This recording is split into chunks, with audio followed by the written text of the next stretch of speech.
from this place of freedom, how do I choose out of this buffet? I feel lost in that I can't find the one thing that's right for me. Well, fortunately, from wherever you are, you don't have access to the whole buffet. You only have access to the stuff that's pretty close to where you are. So you just eat your way up the line. I've done a lot of that. I've done a lot of different things. And I've found myself in a place where there's a lot of things that are appealing to me, and I don't know how to choose one. Well, here's the most important thing. Back to our food analogy, which seems to be all of our favorite. If you were eating a wonderful meal in a wonderful restaurant and really enjoying it, you would not be tempted to complain about not being able to be over there eating that meal and over there eating that meal and over there eating that meal, because where you are is satisfying you for now.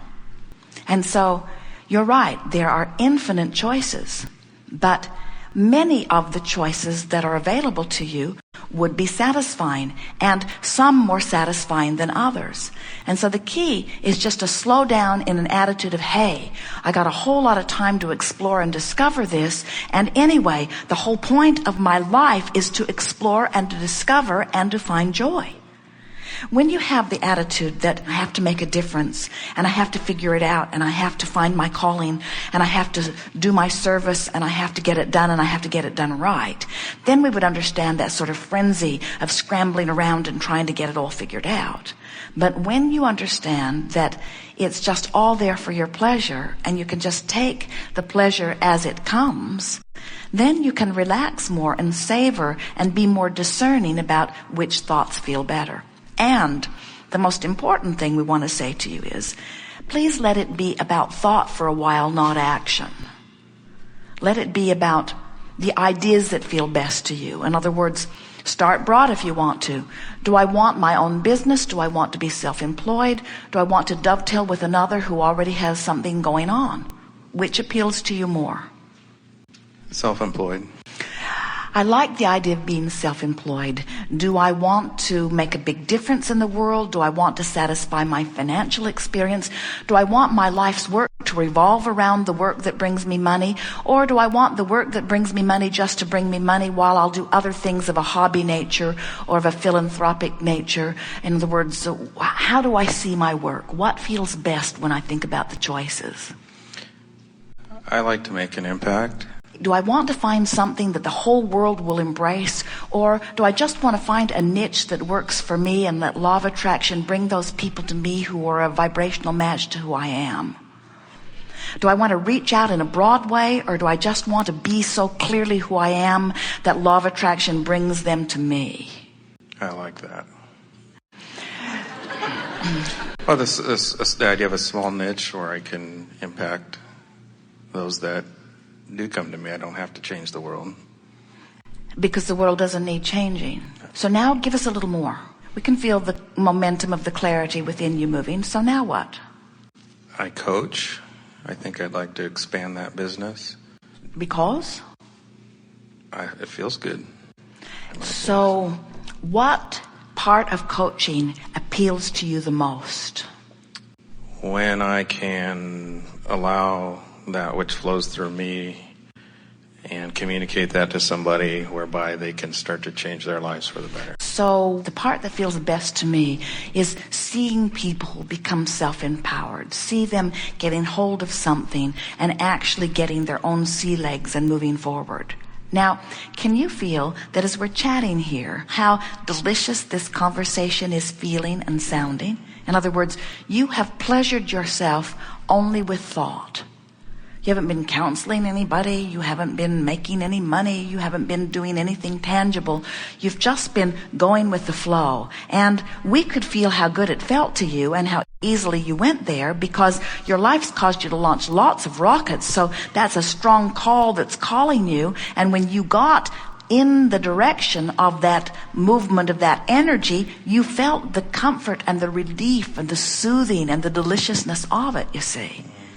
That is the work. Just to guide your thoughts in the direction of what's pleasant when you ponder it.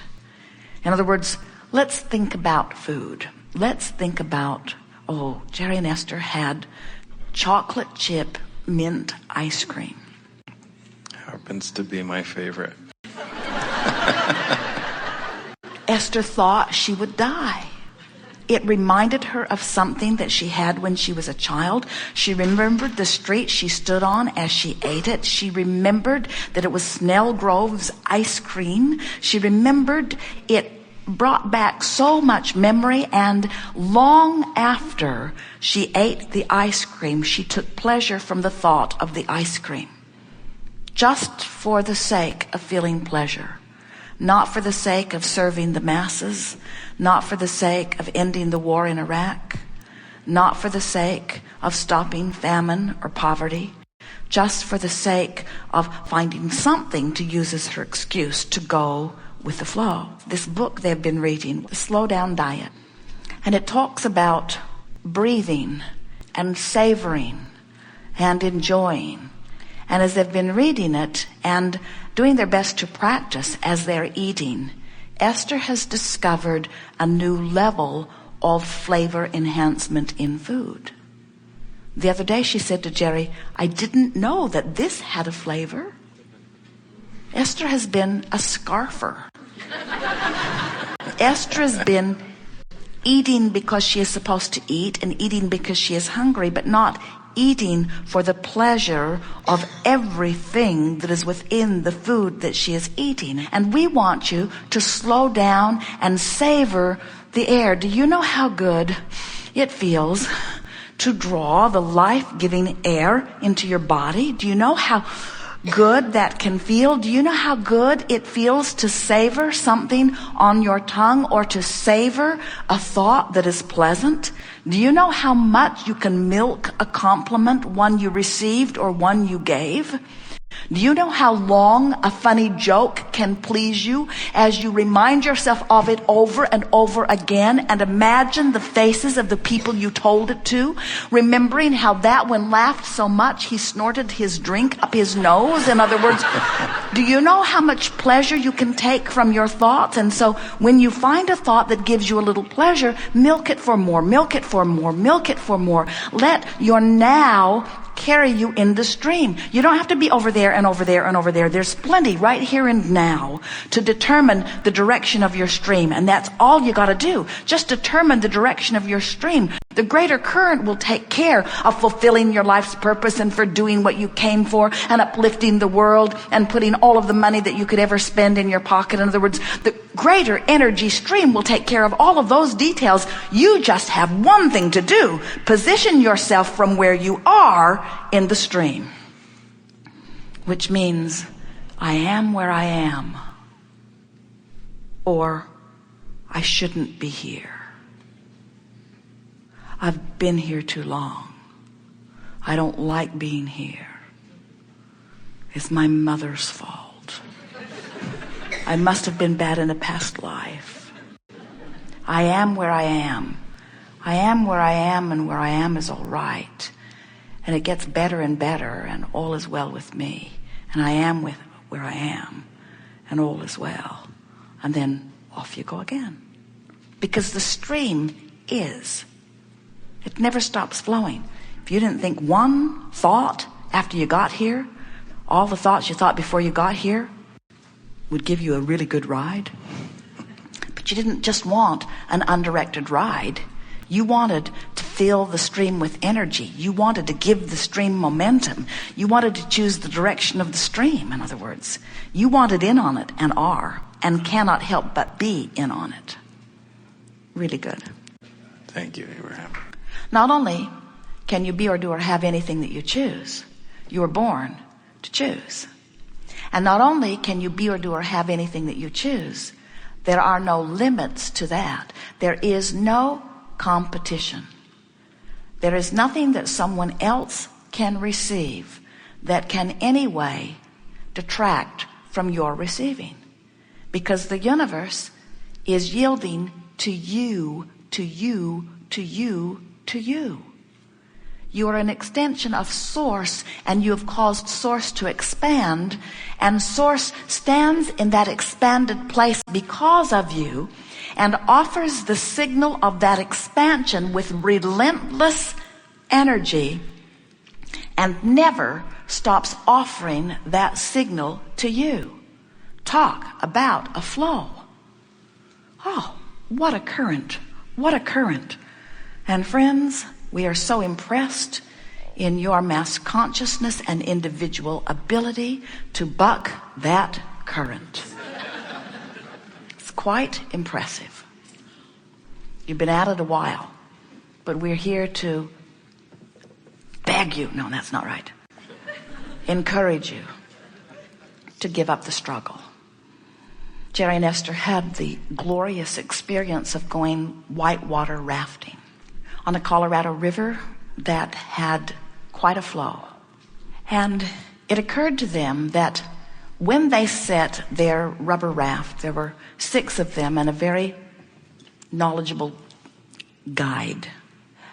When they set their raft into the water, it became absolutely obvious that that river was going to take them where it wanted to take them. In other words, there were 6 of them, and they were strong and they were focused, but they could not have paddled upstream for very long. They just relaxed into that right away and put all of their efforts toward guiding their raft to the best advantage in the river, which was really fun. It never occurred to them to buck that flow.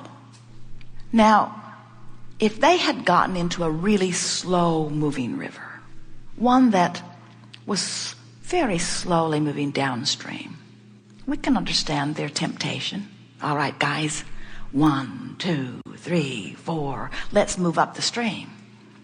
And what we're saying to you is, as life causes you to know what you don't want, which causes you to know what you do want, your stream gets moving faster and faster and faster and faster and faster and faster and faster. In other words, the longer you live and the more focused you are, the faster that stream is. And here's the thing that we want so much for you to hear from us. There's no counter stream. There was not a stream pulling them this way and a stream pulling them this way. And there isn't true with you either. When it feels to you that things are hard in your experience, all it is speaking to is your learned resistance to your natural stream. Do you get what we mean by that? The harder things feel, the more it means life has caused you to want something. When you really feel strong negative emotion, you know what that means? That means you really want something, and you've wanted it for a long time, and you've got source energy working with you, and you've got a huge current that is going. And when you allow yourself to go with that current that your life has caused you to carve out, you feel wonderful. But when you stand in obstinate opposition to that stream, you feel awful. And so, from our way of looking, we just can hardly believe that you could find any reason whatsoever not to just relax and go with the stream. So you get it that you were source energy before you were in this body? And as source energy, you were consciousness that came here with reason? And you deliberately exposed yourself to variety for the purpose of coming to new conclusions about what you thought life would be? And when you die, you allow your total becoming of all of that. And even before you die, the larger part of you has already become it. And the way you feel lets you know how much of the rest of you are letting become it. But no matter how resistant to well-being you are along the trail of your physical life experience, in the moment of your death, that gap closes. This seminar is about helping you to close the gap while you're still here in your physical body. Because we know that you should receive all of the abundance that your life has caused you to identify that you want. Future generations are benefiting mightily by what this generation or these generations are living and asking for. That's why the children that are born are cable ready.